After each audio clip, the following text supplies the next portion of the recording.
યુવાન વયમાં પહોંચેલો દીકરો કે દીકરી પોતાની જાતને કેટલો પ્રેમ કરે છે એનો ઘણો ખરો આધાર એને બાળપણમાં મળેલા કે ન મળેલા પ્રેમ પર રહેલો હોય છે. ધિક્કાર, અપમાન, અવગણના, આદર કે પ્રેમ, ઉછેર દરમિયાન એની અંદર જે લાગણી વારંવાર રેડવામાં આવી હશે એ જ લાગણી ધીમે ધીમે તેની ઇન્ટરનલ બિલીફ બનતી જશે. દરેક વ્યક્તિની સ્વ વિશેની માન્યતાઓ અને ઇમેજ મોટેભાગે બાળપણમાં ઘડાતી હોય છે. ઉછેર દરમિયાન જેમને બિનશરતી પ્રેમ અને ટેકો મળે છે તેમનામાં એક મજબૂત સેલ્ફ વર્થ વિકસે છે.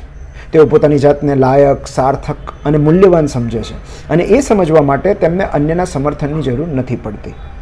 એની સરખામણીમાં જેમને શરતોને આધીન પ્રેમ મળ્યો હોય છે તેઓ મોટા થયા પછી પ્રેમ માટે અન્ય પર અવલંબિત કે ડિપેન્ડન્ટ રહે છે. અન્ય કોઈ દ્વારા પ્રશંસા, શાબાશી, મહત્વ કે સમર્થન મળે તો જ એમને પોતાનું અસ્તિત્વ સાર્થક લાગે છે.